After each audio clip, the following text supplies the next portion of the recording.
Welcome to Tamsguitar.com, and we are going to take a look at 5 tricks to learn pentatonic scale more efficiently. And even if you are not a beginner, this is very useful for beginners, but even if you are not a beginner, applying these ideas will definitely help you to visualize and play the pentatonic scale better so that you can create beautiful solos and improvise more efficiently.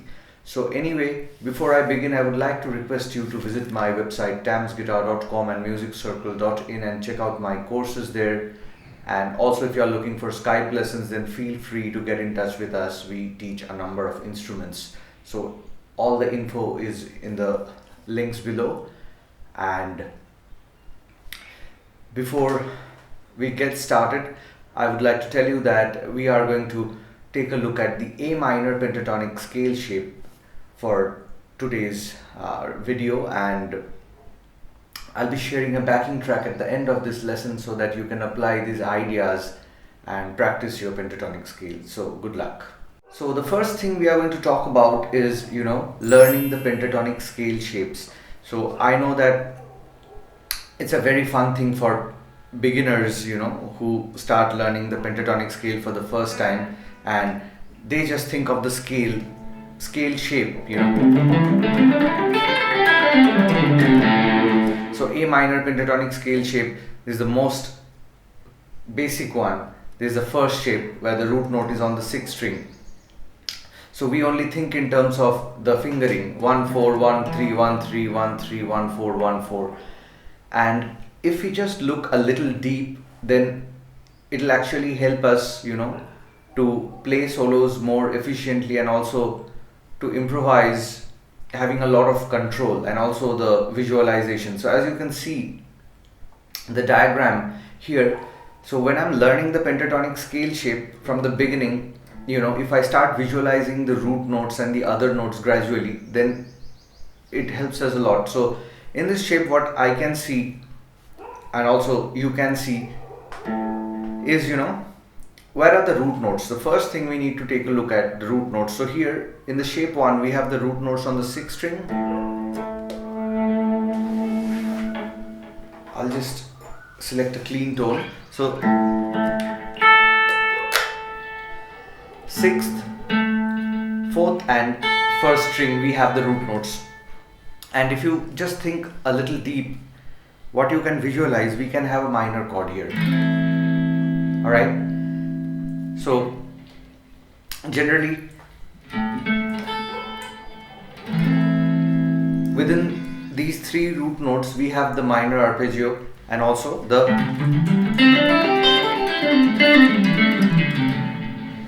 scale shape.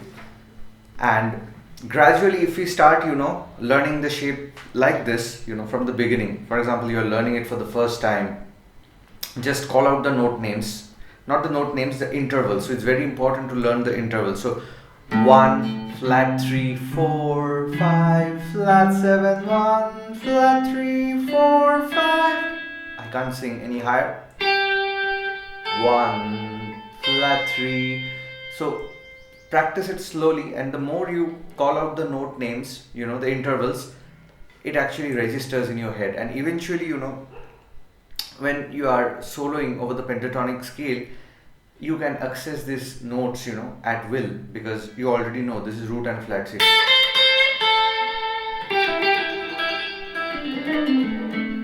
Back to the root. So I'm going to just share the ideas and point out the things that you can practice. And along with this, what I'll do is, it's not possible for me to get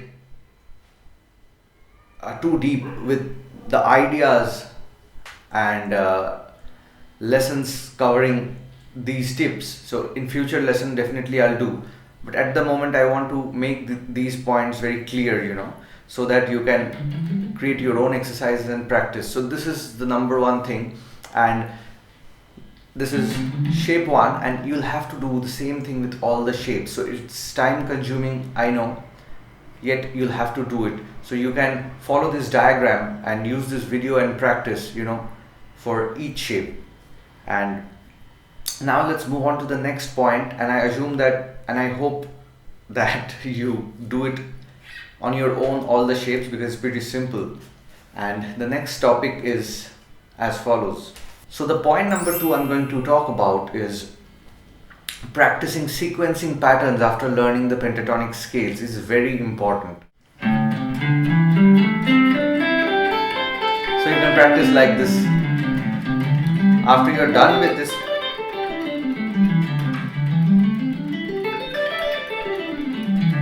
okay, so you know all the shapes now, and now it's time for you to practice sequencing patterns. So probably there are innumerable number of sequencing patterns, but the most common of those patterns are, group of 3.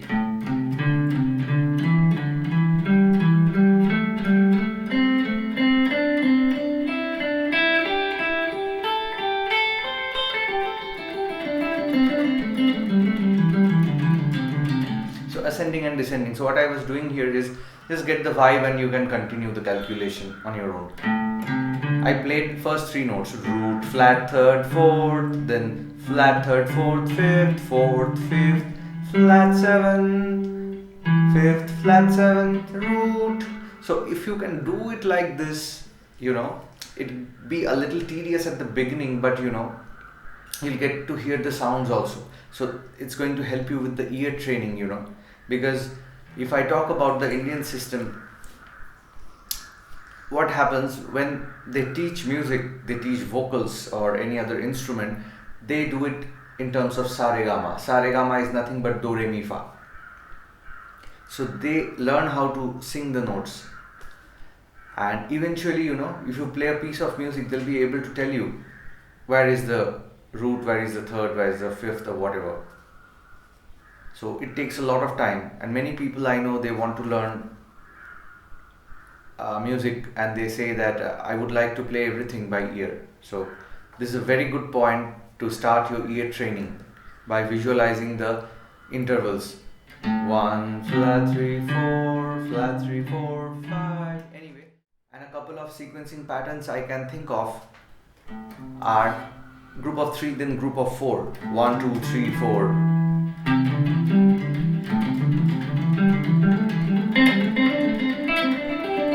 Same idea. I played first 4 notes, then started from the second note and then played 4 notes. So I'll just break it down a little bit.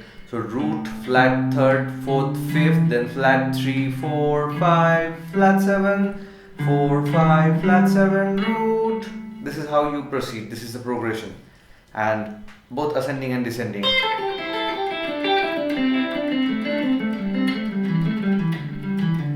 So you get a lot of exercises on the internet like this that you can use. Anyway, and the next sequencing patterns that I can think of is like this. So what I'm doing here is I'm skipping a note. So 1, 4, flat, 3, 5, 4, flat, 7, 5, root, then flat, 7, flat, 3. So in this way you can visualize the adjacent string intervals. So below root you have fourth, below flat 3 diagonally you have fifth. Alright, so these things have a lot of benefit later on. So you are skipping one note. 1, 4, flat 3, 5, 4, flat 7, 5, root, flat 7, third, root, fourth. See, we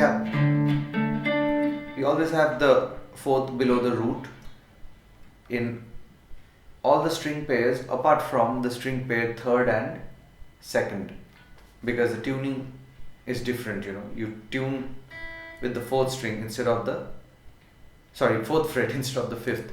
So anyway, so this is the idea, and this is point number 2. And point number 3 is breaking away from this vertical shapes.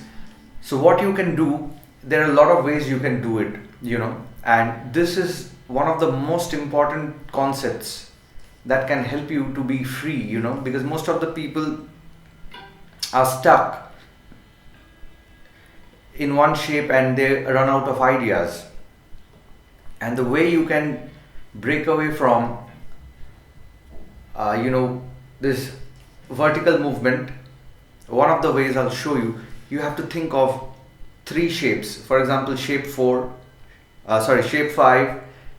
shape 1 and shape 2. So if I start here, so I assume you know the shapes by now, then you can experiment, because gradually the more you learn, newer ideas you are able to apply. So I'm assuming that you are proceeding and accordingly you are using these ideas, and definitely people who are playing for some time, this video is going to be of immense help because they can relate to what I'm saying. So, but anyway, if you are a beginner, just follow the diagram. So what I'm doing here is, the idea is, we'll start from the 6th string, play 4 notes on 2 strings, and then we move on to the next shape. So we have 3 shapes and we have to travel from the first shape to the 3rd shape. So it can be any 3 adjacent shapes. So not first as in first. So I can start from the 5th as I told you. So, and once, see, you cannot go downwards again. So you have to move horizontally. So you enter the next shape. So, and the way you can enter the next shape is in style. You slide, don't play. So, nothing wrong with it, but it gives you a cool vibe and it will make you feel okay, I'm breaking away from that shape. So I can't go downwards because I'm only allowed to travel 2 adjacent strings in one direction. So my vertical direction is done. I slide, and now from here I can travel to the next string. Okay, so 2 strings done, and now I can slide again.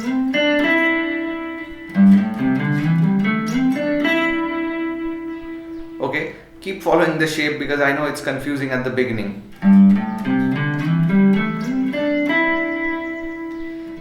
And after slide, I can travel to the next string. The same thing that I did before.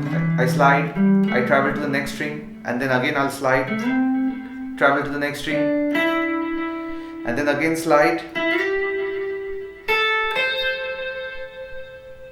After slide, going to the next string.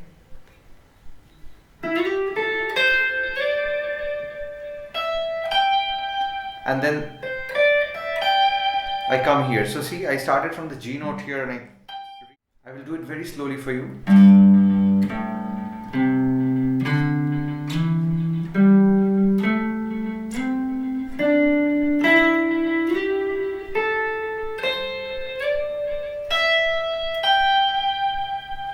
Alright, so once you play, make a note of it. Create a tab on your own. Don't be too lazy and ask me, please share the tabs. So I'm already sharing a lot of my knowledge, is boiling hot here, and I'm sitting in front of a 1000-watt lamp. I don't have an AC here in this room. So a little work you can also do. I'm doing so much for you.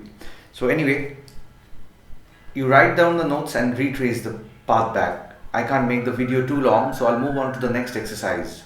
So probably you can utilize the similar idea, in some other way.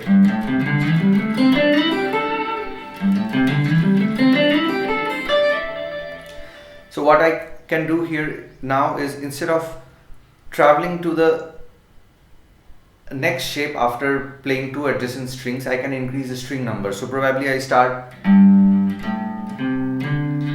here like this, and then I slide. And instead of sliding now, I go to the next string. And then I slide.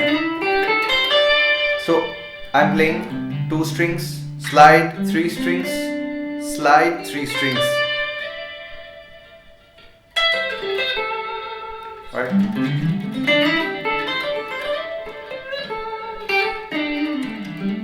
So I'm improvising. So this is how you can, navigate. And also you can take two string ideas like this. I just play first and second string and keep moving.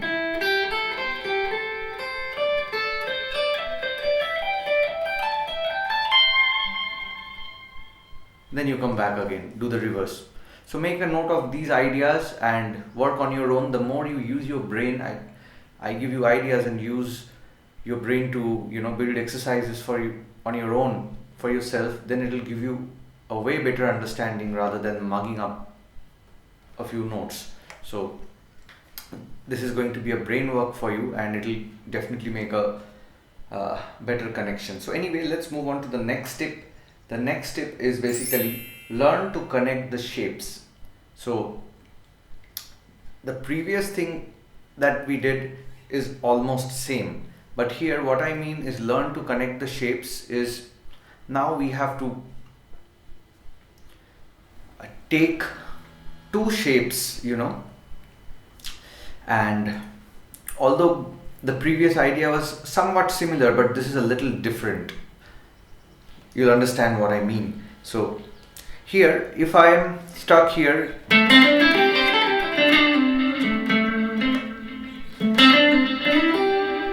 so connecting the shapes, we have to think of two shapes and think as a boundary in between. So whenever you are taking two shapes, two adjacent shapes,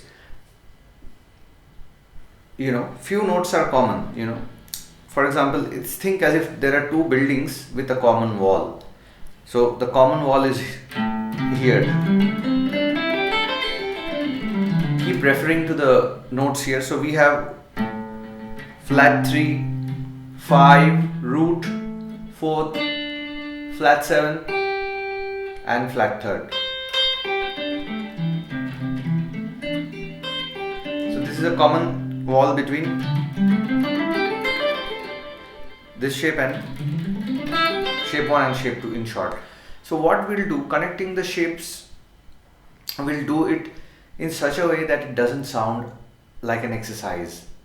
It should be like you're trying to create a music, and it should feel as if it is flowing.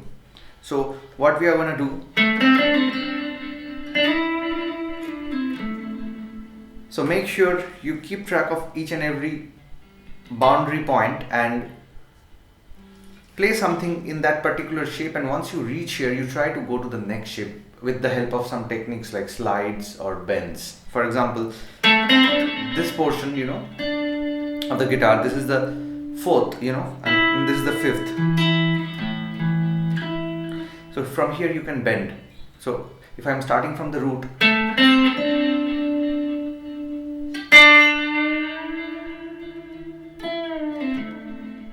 so once we start using techniques, then the thing becomes huge. But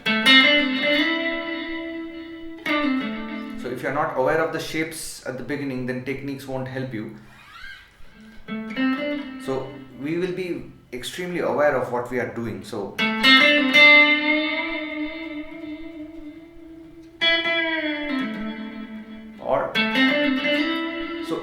get used to the sound. You bend, you slide. So similarly from here, flat 7 to root, instead of getting to the root here, I can get to the root here in the next shape. So I can slide and give a vibrato. I'm sorry. So like this, or I can bend also.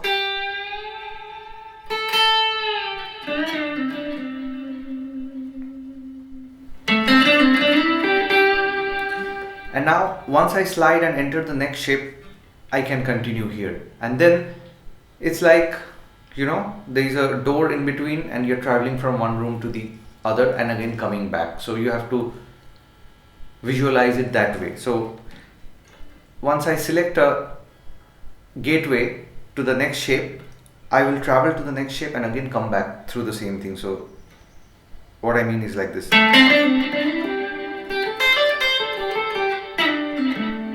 See? So my gateway is the 4th here. And similarly, now you set your gateway as the flat 7.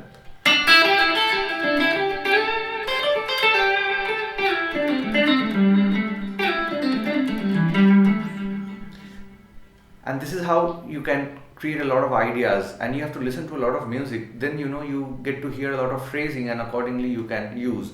So this is the example, breaking away from the shape and moving seamlessly. So you did it for the first and the second, and the same idea you can apply for the fifth and the first. So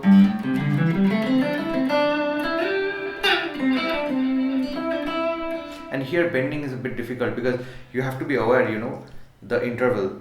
Here it's a whole step, here is a whole step, but here it's a minor third. Minor third interval means a whole step, half step, so 3 half steps. And here also.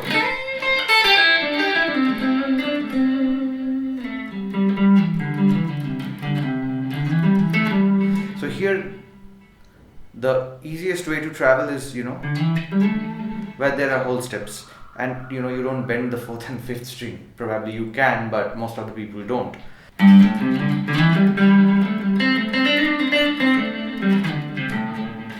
See, it's a very common phrasing in blues.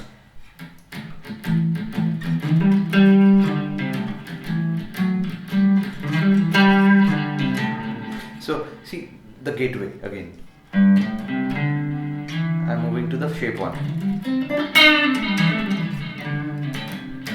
And similarly, after practicing this idea for some time, what you can do is you can take these 3 shapes and start moving.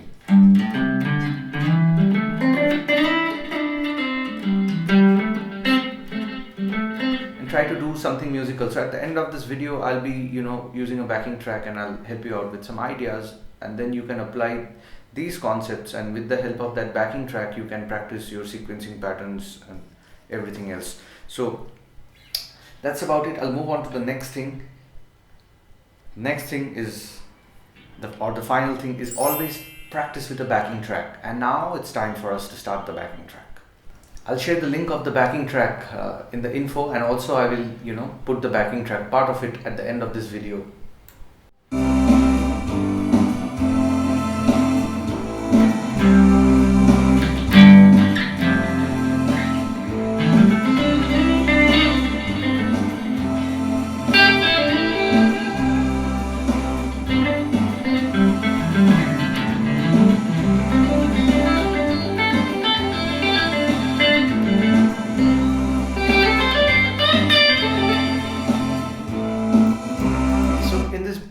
After starting this backing track, you can practice the sequencing patterns, and it might be a little too fast for you. Then what you can do, you can just bring down the speed. In YouTube you have the option, if you just click the settings button, here you have playback speed. You can lower the speed a little bit so that it's easier for you to practice if you're a beginner, because it's going quite fast, and if I have to practice the sequencing patterns, it's pretty fast. So what I can do, I'm not going to slow it down, but I'm going to play first the basic pentatonic scale shapes up and down, because practicing with the backing track will help you to keep the rhythm, and also it will develop the ability in you to hear the backing, and as well as what you are playing, you are hearing both the things together. Because initially what happens when we start playing with the band, we don't hear what others are playing, we just hear what we are playing, and most of the time it's not in sync. It takes quite some time to develop that thing.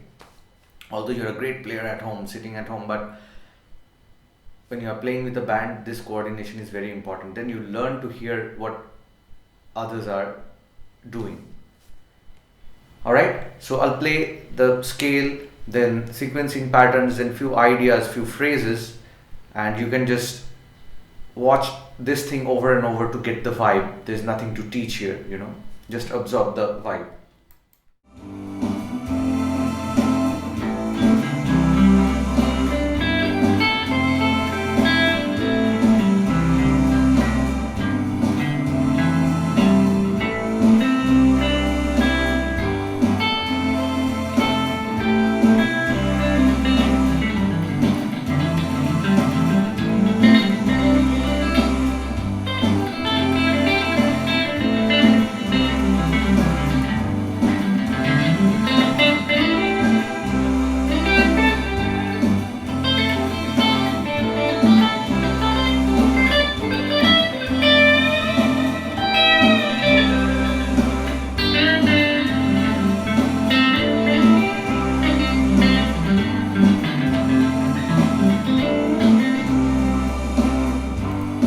anyway, see, you can, this is how you can practice your scales with sequencing patterns, and then eventually the licks and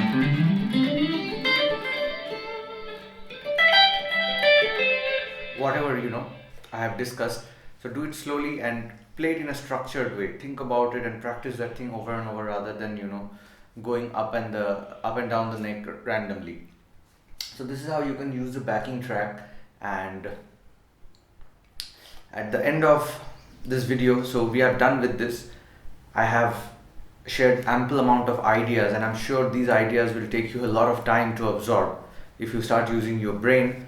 And that's it. So enjoy the backing track, and before I finish, I would like to request you to visit my website tamsguitar.com, and don't forget to check out my courses, Basic Theory and Arpeggios from Scratch. So those two are pretty effective when it comes to soloing. So I'm sure that whoever is watching this video are interested in learning soloing, so those videos will definitely help you.